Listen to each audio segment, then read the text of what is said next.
예, 화요일 묵상의 시간입니다. 성경을 처음부터 끝까지 살펴보는 것은 교리교육과 병행 또는 선행되어야 한다. 성경을 처음부터 끝까지 살펴보는 것은 교리교육과 병행 또는 선행되어야 된다. 자, 이런 제목으로 또 하나님 말씀 살펴보겠습니다.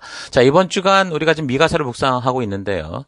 어제는 미가서의 이제 서론적인 부분으로 미가서가 성경 전체 역사 중에 어디에 해당되는지를 살펴보면서 우리가 성경을 역사적인 순서에 맞추어 읽는 게 얼마나 중요하냐라는 걸 우리가 생각해 봤죠. 성경을 역사적으로 살펴감으로 우리에게 계시하여 알게 하시는 하나님에 대해 바르게 알고 하나님의 일하시는 뜻을 온전히 알아야 성도들이 성경을 통해 말씀하는 그 바른 신학으로 무장될 수 있다라는 거예요. 그러니까 성경을 바르게 이해하게 하는 것이 성경 교리라고 할 수 있는데, 이 교리는 성경을 바르게 해석하고 이해하는 열쇠 같은 거거든요. 따라서 성경을 바르게 읽고 해석하고 적용하기 위해서 가장 먼저 필요한 것은 사실 성경의 교리를 분명하게 이해하고 배우는 거죠. 그러니까 두말할 필요 없이 그리스도의 삶에 있어서 성경의 중요성은 이거 절대적이란 말입니다. 그래서 참된 그리스도인의 중요한 특징 가운데 하나가 성경을 하나님의 말씀으로 믿는 거예요. 이 성경을 부인하면 다 필요 없어요. 아무것도. 믿음이 형성이 되지 않거든요. 그러니까 그리스도인들은 성경이 자신의 신앙과 삶의 유일무이한 법칙이라고 믿는 사람들이에요. 그게 성도라고요. 따라서 성도들의 모든 신앙의 근거와 대상은 바로 성경이 되는 거죠. 이 성경은 너무너무 중요한, 이 성경 하나만으로 하나님께서 모든 것을 우리에게 말씀하실 수 있고 하나님의 나라를 이루어갈 수 있도록 하나님이 준비하신 선물이라고 우리는 믿는 거죠. 또한 성도들의 삶의 내용 또한 뭘 근거로 합니까? 바로 성경을 근거로 하는 거예요. 성경 안에 하나님 나라 백성답게 살아가는 모든 삶의 방향이 나오고 있거든요. 즉 성경대로 믿고 성경대로 사는 게 바로 성도입니다. 그래서 우리에게 필요한 것은 바르고 건전한 성경 교리를 온전히 아는 건데, 근데 바른 성경적 교리를 아는 가장 핵심적이고 중요한 방법은 뭐냐? 성경 전체를 보는 눈을 가져야 된다라는 거죠. 그러니까 많은 사람들이 성경이 방대해서 알기 힘들다 자꾸 얘기를 하는데, 사실상 우리가 살펴보듯이 그렇게 우리가 알 수 없는 도저히 쫓아갈 수 없는 방대한 내용이 아니라 우리가 성경을 살펴보는 방법이 바르지 못해서 이게 헷갈렸구나라는 걸 알 수 있잖아요. 그러니까 역사적인 순서로만 봐도 이걸 이해할 수 있구나라는 걸 알게 됐잖아요. 그러니까 결국 이렇게 눈을 가져야, 교리는 중요한데 교리가 먼저는 아니거든요. 그러니까 전체를 볼 수 있어야 이 교리가 말하는 의도를 바르게 이해하고 이게 이제 서로 상호작용을 하면서 이게 바르게 이제 믿음의 어떤 그 반석을 세워갈 수 있는 거죠. 그래서 우리가 이런 성경을 전체적으로 아는 건 너무 중요하다. 교리라는 걸 반드시 이해해야 하지만 교리만 가지고 성경을 이해하려고 해도 또 오해가 생겨요. 그래서 중요한 건 우리가 항상 성경을 처음부터 끝까지 전체로 보는 이 역사의 흐름을 바르게 알아야 된다는 거. 그래야 이 교리와 신학이 어떻다라는 것도 우리가 바르게 분별하는 눈을 가질 수 있게 된다는 거 잊지 마시기 바랍니다. 자, 어쨌든 그래서 이 미가서의 기록 목적은 6장 8절에 잘 나타나고 있다고 했는데, 그러니까 하나님과 언약을 맺은 왕과 백성들에게 하나님이 기대하시는 것은 뭐라는 겁니까? 거창한 종교 생활이 아니라는 거였죠. 하나님께서 그의 나라 백성된 사람들에게 하나님 나라의 가치로서 주신 법도와 규례로 주신 그 말씀대로 정의를 실천하고 인애와 자비의 삶을 살아가는 것. 그래서 그렇게 해서 그 하나님과, 약속하신 하나님과 늘 동행하는 거. 그게 지금 하나님이 이 미가서를 통해, 미가선지를 통해 말씀하시고자 했던 거라고 그랬죠. 그러니까 다시 말해서 종교에 집중하는 삶이 아니라 시내산에서 나와 맺은 그 언약의 이 약속답게 그 의도를 따라 살아가라. 그래서 열방의 제사장 나라요, 거룩하게 구별된 존재답게 하나님 나라 백성다운 삶을 살아가라. 그렇게 이제 말씀하시는 거라고 그랬죠. 근데 어쨌든 이런 메시지는 뭐라고 그랬어요? 그 시대에 어떤 선지자나 다 신의 산 언약을 기준으로 지금 이게 벗어났다라는 얘기를 해주고 돌아오라는 얘기를 하고 있기 때문에 결국은 같은 메시지일 거라고 그랬죠.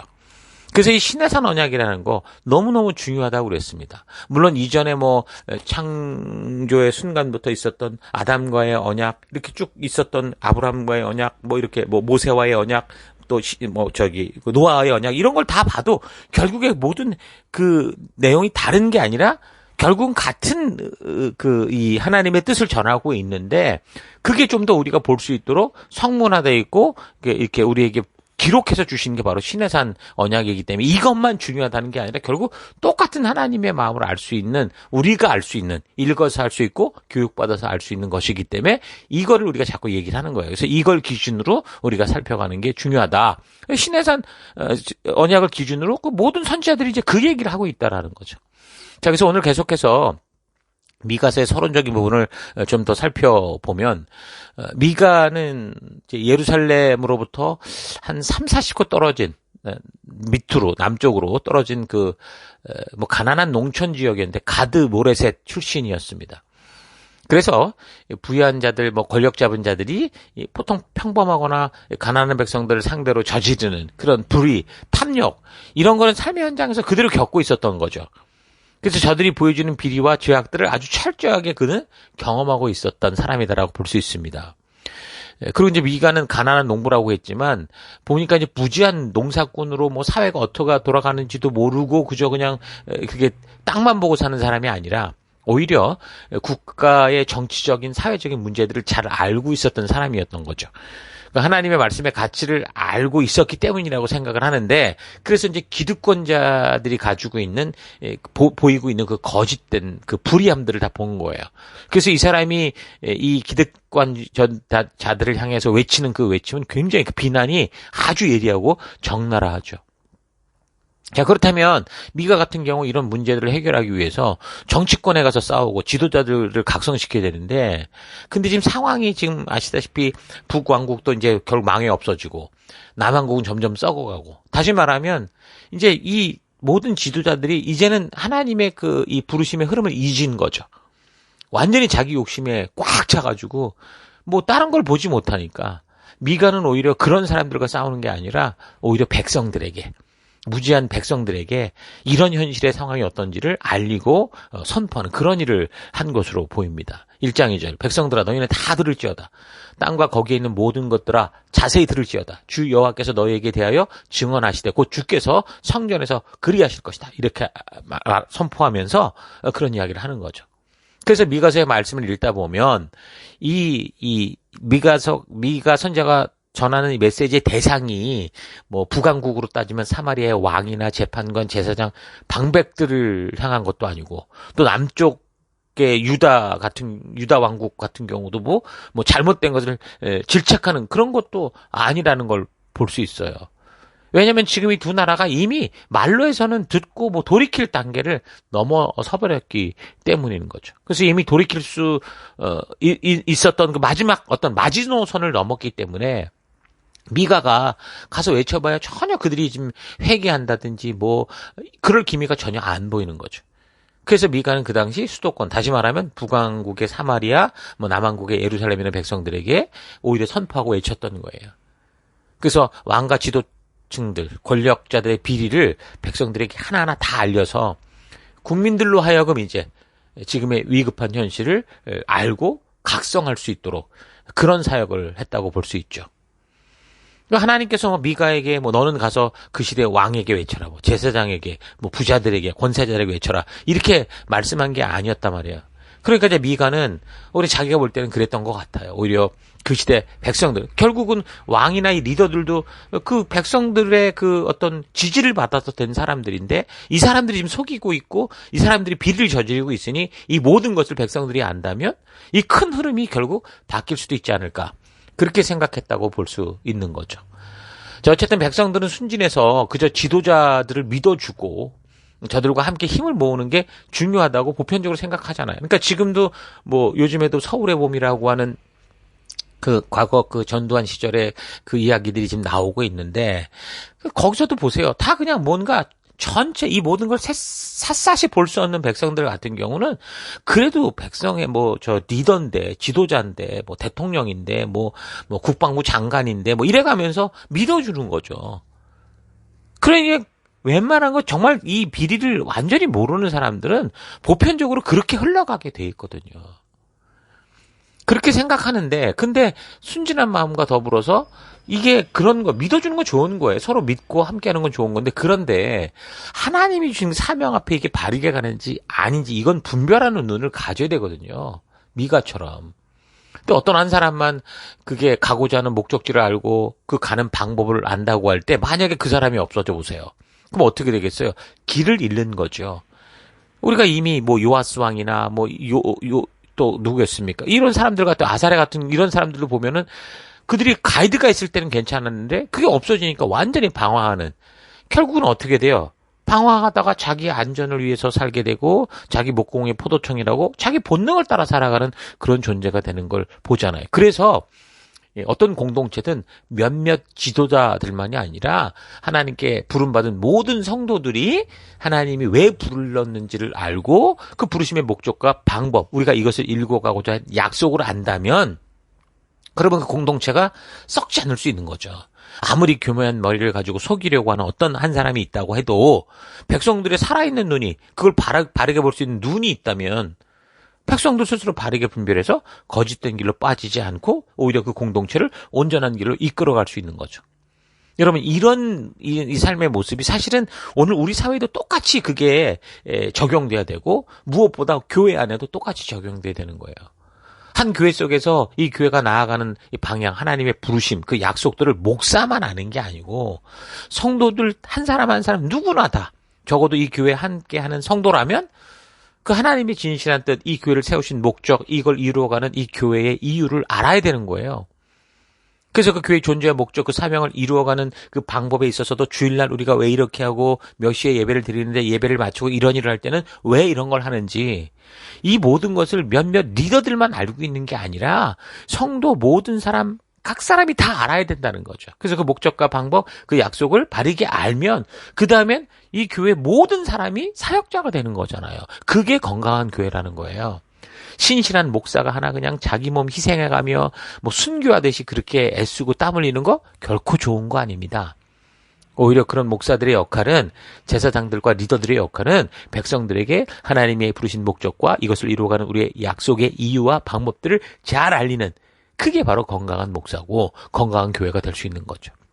그래서 우리가 지금 내년 이제 2024년을 시작하면 1월 한 달 동안 우리 교회가 이제 2024년 사역 주신 이 부르심의 이 사명을 감당하기에 앞서서 익힙 시간을 가지게 되는데 이 시기 때 이제 우리가 보통 예배 마치고 와서 식사하고 교제하는데 그 시간을 우리가 사용을 해서 함께 교회가 존재하는 목적, 그것을 이루어가는 방법, 우리가 왜 이런 걸 이렇게 하고 있는가 이런 거를 좀 알게 해서 뭐 예를 들면 목사나 건물이 없어진다고 해도 하나님이 나를 이곳에 부르신 그 사명을 잊지 않는 성도가 되게 해서 스스로가 그 위기 속에서도 하나님의 나라, 하나님의 교회를 이루어가는 그런 사람을 세워가는 그 방향 점검을 하는 시간을 우리가 꼭 가져야 된다라는 거죠. 그래서 잊지 말고 여러분 꼭 참석해 주셔서 한 교회의 교인으로서 주권, 하나님 나라 백성으로서 이 주권을 확실하게 알 수 있는 시간들 되기를 바랍니다. 자, 보통 이제 예언자들 같은 경우는 보냄을 받을 때 뭐 서민 대중이나 농민들, 봉급자, 그러니까 열심히 살아가는 뭐 그런 평범한 사람들에게 외치는 경우는 거의 없습니다. 그 선포의 대상은 대부분 그 전체적인 이 공동체를 이끌고 있는 사람들, 왕들, 지도층, 권력자, 뭐 제사장, 부자 이런 사람들. 그러니까 그 사회에 섬김의 책임을 맡은 사람들, 그래서 권력을 얻은 사람들. 이게 그냥 이 사람들이 잘해서 돈을 얻고 권력을 얻은 게 아니라 섬기라고 하나님이 맡기신 거거든요. 그래서 하나님이 그 맡기셨는데 그 사명을 잊어버렸어요.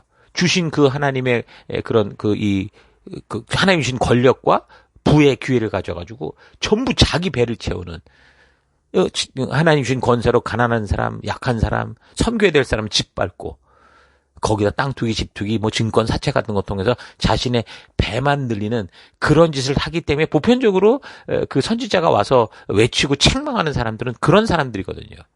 자, 그런데 말했던 것처럼 미가 선지자는 그런 사람들을 상종하지 않았고 그들이 벌이는 죄악의 이 현실로 이 백성들이 너희가 왜 이렇게 고통받는지를 알게 하는 거죠. 그래서 이 순진해 보이는 이 백성들을 깨우고 순진한 게 아니라 무지한 거죠. 그러니까 스스로가 게을러서 이런 하나님께서 말씀하시는 이 말씀의 가치를 놔버렸고 저 사람에게 목사에게 리더에게 맡겨버렸고 그러니 저들이 무슨 짓을 해도 모르는 그 현실 속에 고통당하는 이런 사람들을 각성시키고 계몽하는 그런 식의 사역으로 나아간 겁니다. 그래서 미가는 일반 예언자들의 활동과는 조금 다른 그런 방법의 활동을 한 거죠. 이런 선지자가 있었는가 보면 신구약을 털어서 아마도 신약에서 보면 세례요한 같은 사람이 아니었을까 싶습니다. 세례요한은 그 시대의 집권자들과 그 제사장들에게 빌붙지 않았죠. 그냥 홀로 광야에서 하나님의 진실한 뜻을 백성들에게 외치고 알리는 그런 삶을 살았습니다. 그런 것처럼 미가도 그런 집권층들과 한 마리로 뭐 대세들이 모이는, 인싸들이 모이는 그런 곳에 가지 않았고 오직 하나님의 진실한 뜻만을 외치는 그런 삶을 살았던 겁니다. 그래서 이렇게 이런 미가 선지자나 세례 요한처럼 또 예수님처럼 인간들의 욕심과 본능대로 사는 이 잘못을 지적하고 정확하고 적나라하게 외치게 됐는데, 이런 사람들은 어때요? 그 시대 잘 나가는 대사들과 함께 할 수 없죠. 인싸들이 가장 싫어하죠. 소위 대사라고 하는 인싸들이 가장 싫어하는 사람이 이런 사람들이죠. 왜요? 이 사람들은 전부 유행 따라 자신의 본능과 욕심 따라 막 희덕거리며 뭐 그렇게 살고 있는 사람들이기 때문에 그게 잘못됐다고 직접 지적하는 이런 사람들을 가장 싫어합니다. 그러니까 하나님의 진실한 말씀대로 바르게 서고자 하는 그런 사람, 세우고자 하는 사람들을 가장 싫어하는 게 쉽게 말하면 오늘날 이 시대의 문화요, 인싸들의 그런 마음속에 있는 뿌리인 거죠. 그래서 미가 같은 경우도 어느 시대를 막론하고 그 시대 대세들이 사는 그런 동네에서는 이 미가서가 선포가 안 돼요. 미가서만이 아니라 모든 선지자들이 잘 그 주일 강단에서 선포가 안 되죠. 왜요? 거기는 전부 그런 사람을 지적해내고 막 욕하고 막 돌아오라고 그러고 막 이런 게 꽉 차 있으니까 배부르게 사는 동네, 응? 자기 이런 그 이미 자꾸 창고 늘려가고 전부 재산 늘려가고 권세 늘려가고 이런 동네의 그 이 교회에서는요, 이런 말씀이 선포가 되질 않아요. 자, 이런 사실을 여러분 잘 아시고 이 미가서의 이런 내용, 그리고 미가 선지자 이런 사역 성향 이런 것들을 잘 염두에 두면서 본문을 묵상해 가기 바랍니다.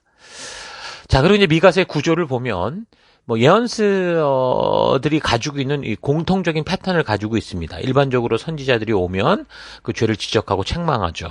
그리고 이제 회개하지 않을 때 이제 징계와 심판에 대해서 선포하고, 또 이 상황에서 최악이라고 해도 돌아선다면 회복할 수 있다. 근데 위로와 소망을 주는 이런 식의 패턴이 보통 이제 예언서들의 패턴인데, 뭐 미가 선지자의 글도 같은 형식으로 볼 수 있습니다. 그래서 1장에서 3장까지는 죄를 지적하고 책망하고 징벌에 대한 심판에 대한 이야기를 하고, 4, 5장은 약속, 회복에 대한 얘기, 6, 7장은 그러나 하나님의 그렇지 않을 때 하나님의 경고와 긍휼을 이제 또 회개를 촉구하는 그런 내용으로 이루어지고 있습니다.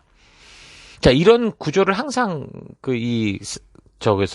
각 성경을 살펴갈 때마다 이렇게 여러분에게 설명하는 이유는, 특히 선지자들 같은 경우는요, 열왕기나 역대기가 지금 이 역사를 보여주고 우리는 그 역사의 순서를 따라 가고 있는데, 근데 그 열왕기나 역대기에 나오는 기록으로는 그 시대 그 역사적 배경, 사회적 분위기가 어떠했는지를 우리가 잘 알 수가 없죠. 그래서 이렇게 됐다, 이 사람 좋은 왕이다, 나쁜 왕이다, 뭐 이런 식으로 흘러가지만 이게 왜 그런지는 몰라요. 그래서 우리가 이걸 알 수 있는 게 다른 게 없다는 거죠. 바로 이 선지자들의 글을 통해서만 알 수 있어요. 그래서 우리가 이 내용을 볼 때 그들이 심판받아야 됐던 그 이유, 이 왕이 좋은 왕인지 나쁜 왕인지를 적었던 이유, 그 속사정, 그 이유들을 분명히 알 수 있기 때문에 우리가 이 선지자들을 읽어가야 돼요. 그래서 선지서의 내용들을 항상 이렇게 구조적으로 잘 파악을 하고 그 내용들을 우리가 잘 이게 순서를 따라 살펴가는 게 중요합니다.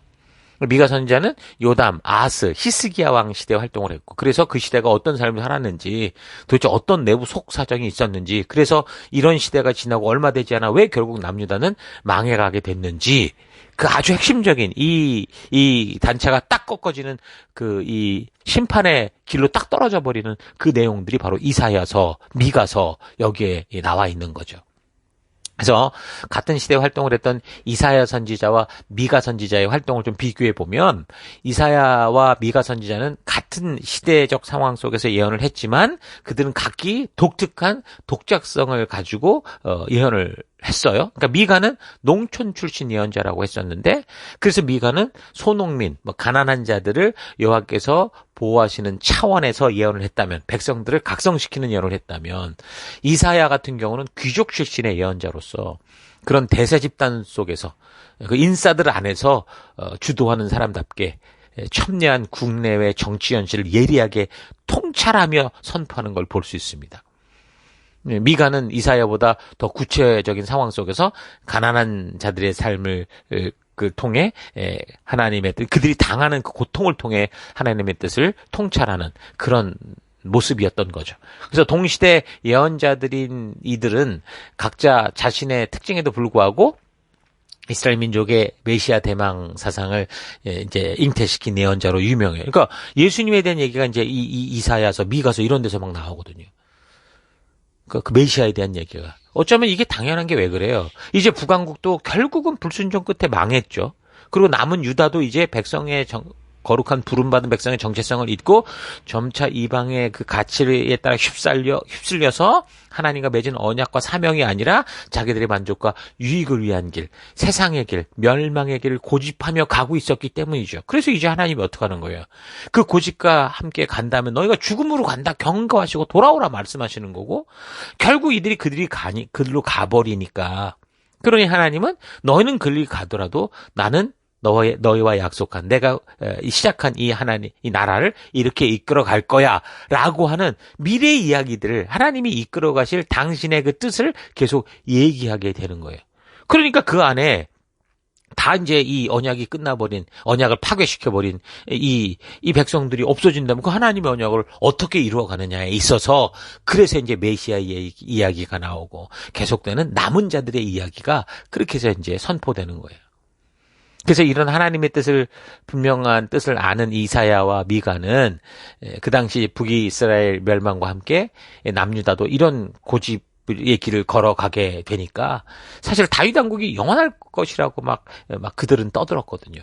이건 분명히 지금 끝장판으로 가고 있는데 거기에 있는 거짓 예언자들, 거짓 종교 지도자들이 우리는 잘 된다, 막 이런 식으로 막 헛소리를 한 거죠.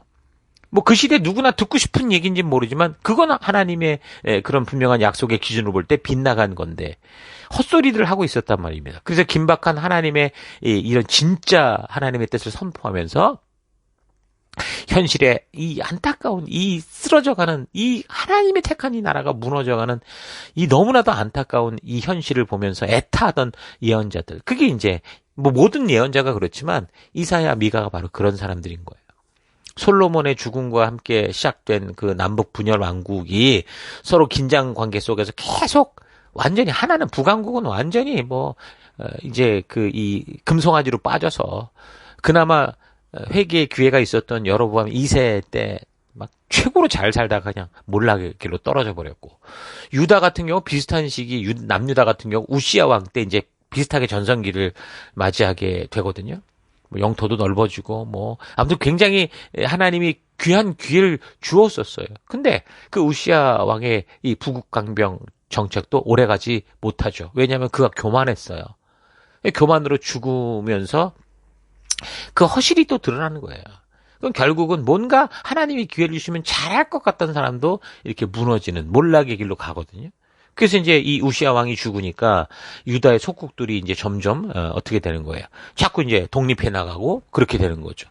그러니까 더욱이 국제 정세가 불리하게 되니까 그 이 우시야 뒤로 이어는 요담 왕, 그 요담 왕 이후에 아하스 같은 사람, 우리가 지금 아하스를 살피다가 이곳으로 왔거든요. 이 역사로, 미가 역사로. 이 아하스 왕은 북왕국 이스라엘과 시리아로부터 막 자꾸 이제 위협을 받으니까 자발적으로 저 북쪽 메소포타미아의 아수르에게 이제 빌빌 무릎 꿇고 막 도와달라, 봉신이 되는 그런 짓거리. 하나님의 나라가, 하나님 신 이 사명을 가진, 이 사명을 이룰 이 왕이 세상을 쫓아가서 무릎 꿇는 일이 벌어지는 거예요. 이런 상황 속에서 미가 선지자는, 그래서 북이스라엘 멸망도 그 시대 이제 막 멸망되는 그 단계였기 때문에, 마지막 단계였기 때문에 멸망을 선포했고, 이제 남은 유다도 똑같이 이런 길로 간다, 하나님의 심판받을 거다, 이렇게 선포를 하는 거죠. 그러나 나라의 위기에도 불구하고 지휘층들은 어떻게 했어요? 자신들의 기득권을 지키려고 블레셋의 속국이 되는 것을 막 스스로 자처하는 거예요. 아수르의 속국이 되고, 또 안으로는 어쨌든 돈을 갖다 맞춰야 되니까 그 돈이 어디서 나겠어요. 그러니까 가난한 백성들, 평범한 백성들의 고열을 짜내서 수탈하는 그런 짓들이 벌어지는 거죠. 그래서 이러한 시대적 부패와 불의를 격렬하게 비판하고 가난한 자들의 아픔을 대변하는 그런 일을 했던 것이 이제 미가 선지자라고 하면, 이사야는 또 그런 그 지도층들이 속해 있는 그곳에서 유다의 앞날, 너희들의 이런 이 뒷거들이 얼마나 위험한 거냐라는 것들을 외치는 그런 예언자 역할을 한 거죠. 그러니까 이사야 같은 경우 우시야 왕이 죽던 해에 소명을 받았다고 나오거든요. 그러니까 아하스 왕 통치 시기에 그렇게 이제 이미 우리가 아는 것처럼 아하스 왕이 완전히 막 헛짓거리고 가는 거 봤잖아요. 그래서 이제 예언을 하기 시작한 겁니다. 그는 그래서 때때로 막 그런 얘기를 자주 하다 보니까 쫓겨나기도 하고 막 이랬는데, 그렇지만 이제 히스기야 왕 때는 다시 이제 복직이 돼요. 그리고 이제 히스기야 치하에서 잠시 또 예언을 하게 되는데, 그리고 이제 이사야의 이야기는 그렇게 끝이 또 납니다. 하나님의 분명한 뜻을 잘못된 길로 가는 이들에게 전해야 되는 이 선지자들 같은 경우, 저들이 일반 국민을 대상으로 하든 뭐 그 시대 권세 또 권력을 쥔 사람과 부자들을 대상으로 하든, 이 사람들이 전하는 메시지는 이미 잘못된 본능과 욕심대로 가는 사람들에게 듣기 싫은 얘기를 해야 되잖아요. 듣기 싫고 기분 나쁜 이야기들. 그래서 그 시대 인사들과 대세들에게 비난받고 따돌림 당하고 돌dom질 당하고 심지어 죽기까지 하는 그런 메시지였어요. 그래서 오늘 욕심에 휘둘려 살아가는 우리 같은 경우도 이런 현상이 많이 나타나죠. 강단에서 그런 하나님의 분명한 메시지가 선포되는데 듣기 싫은 거죠. 그러다 보면 어떻게 하는 거예요? 자꾸 우리도 이 시대에 보는 북왕국, 남한국처럼 되어갈 수 있다라는 거예요. 그래서 여러분, 우리가 이렇게 묵상해 갈 때 좀 차분히 우리가 마음을 가라앉히고 이런 사실들을 솔직하게 대하면서, 그래서 하나님이 진정 이 시대 나에게 우리에게 뭘 원하시는가 우리가 좀 바르게 알아가는 귀한 우리가 될 수 있기를 바랍니다. 자, 오늘 하루 나는 성경을 읽고 묵상하고 설교를 들을 때 내가 듣기 좋은 것만을 듣고 그걸 찾고 그걸 읽고 그런 경향이 있는지, 아니면 내가 지금 듣기 너무 힘들어도 하나님께서 말씀하시는 것을 듣기 위해 그렇게 마음을 열고 있는지 좀 차분히 되돌아왔으면 좋겠습니다. 우리는 성경의 내용이 나와 상관이 없다고 생각할 때는 뭐 편하게 막 읽어가요. 아멘 아멘 하면서.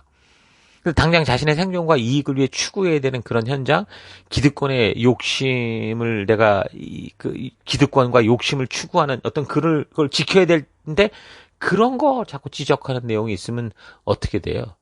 똑같아지는 거예요. 이 세상의 기득권자들이 자기가 쥔 거를 움켜쥐려고 하는 것처럼. 그러면 전하는 선지자, 목사, 전하는 사람들에게 이를 갈고 달려들어서 그들의 입을 막고 모함하고 도저히 함께할 수 없게 만드는 그런 일들이 벌어질 거예요. 그래서 우리가 깨어 있어야 돼요. 오늘날 우리가 살아가는 시대는 북이스라엘 그 여로보암 2세 시대나 남유다의 우시야 왕 때, 그러니까 잘 살아가는 때처럼 지금 뭐 한국이나 호주나 뭐 잘 살고 있지 않습니까? 그런 시대인데, 그럼에도 불구하고 사실 우리 사회들의 소식을 잘 보면 사회적으로 빈익빈 부익부의 이런 현상들이 자꾸 심해지고 있고, 권세와 학력과, 그러니까 금수저로 태어난 상위 몇 프로의 사람들만이 자기들끼리 연결돼서 자꾸 불을 눌리는, 그래서 잘 먹고 잘 사는, 그렇지 않은 사람들은 점점 이 평범한 사람들이 가난으로 내몰리고 극단으로 내몰리는 그런 현상이 두드러지고 있죠. 그래서 이런 사회적 흐름에 올라타지 못하면 결국 이 사회 속에서 사람 취급을 받지 못하기 때문에 모든 사람들이 이런 흐름에 함께 올라타려고 극한의 도전을 하는 거예요. 그러면서 수단과 방법을 가리지 않고 그 흐름에서 가장 앞에 서려고 혈안이 되어 있는 게 오늘 우리의 현실인 거죠. 그래서 대학교를 졸업하기까지 뭐 그래도 말씀의 가치로 준비되던 많은 이 새벽 이슬 같은 이 교회 청년들이 이제 그런 사회 현실로 나가는 거예요. 살벌한 현실 속에 들어가서 야, 이게 이렇게 살 수 없네? 이게 이제 느껴지게 되니까, 이 사회에서는 그게 쉽지 않으니까 타협하게 되는 거죠. 그러면서 이 상황은 우리가 어쩔 수 없는 거 아니냐. 그러면서 이제 저들이 달려가는 세속의 길로 정신없이 빠져들어가는 거를 볼 수 있습니다. 그래서 이런 세대일수록, 그래서 우리는 성경을 통해 하나님께서 말씀하신 그 하나님 나라의 가치, 성도로서의 부르심, 그 정체성을 바르게 알아야 됩니다. 바른 성도의 정체성과 온전히 하나님을 알기 위해 우리는 그래서 성경과 역사를 바르게 살펴야죠.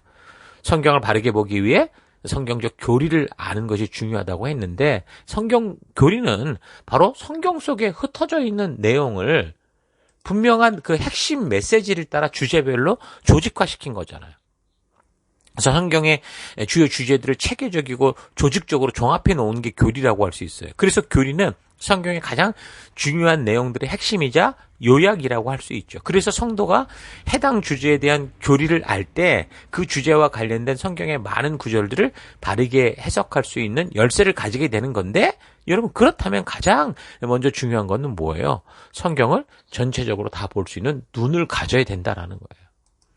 근데 물론 교리가 있다라는 거, 교리로 시작을 해도 바르게만 이걸 풀어내면 성경의 핵심으로 들어올 수 있을 거라고 보는데, 근데 제가 볼 때는 모르겠어요. 그게 뭐 몇몇 똑똑한 사람들이 알아갈 수 있는 방법인 것 같고요. 제가 볼 때는 평범한 저 같은 이런 사람들은 성경의 이 이야기를 처음부터 좀 미련하더라도 하나하나 차분히 들어보는 게 제일 좋은 것 같습니다. 그래서 스스로 성경과 역사를 통해 전체를 볼 수 있는 눈을 가져야 돼. 그러지 못하면 누군가 먼저 알고 가르치는 똑똑한 사람들에게만 의존을 할 수밖에 없잖아요. 그러니까 성경에 무슨 내용에 근거해서 그런 교리가 세워졌는지도 모른 채 그냥 그 주어지고 교육된 교리를 가지고 성경을 판단하고 현실을 판단하고 하나님의 뜻을 추측하는 그런 일이 생기는 거예요. 이것 때문에 이단들이 판을 치는 거고, 많은 교인들이 그런 함정에 속아서 잘못된 교리에 한번 그렇게 빠지고 나면 결국 지옥에 떨어지고 나서야 겨우 정신을 차리게 되는 끔찍한 일들이 벌어지는 거죠. 그래서 교리 이전에 성경을 처음부터 끝까지 먼저 살펴볼 수 있어야 되는 거예요. 교리 교육과 더불어 성경을 처음부터 역사적으로 바르게 살펴서 성경 역사의 자초지종을 바르게 아는 것이, 이런 일들이 같이 병행되거나 교리만 하는 게 아니라 내가 볼 땐 선행되는 게 더 중요하다고 봐요. 성경을 역사적으로 살피는 이 큰 그림을 그리는 일이 선행이 되고, 그러면서 거기 그런 전체를 보는 눈을 가지고 교리를 이해해가는 이런 일들이 돼야 됩니다.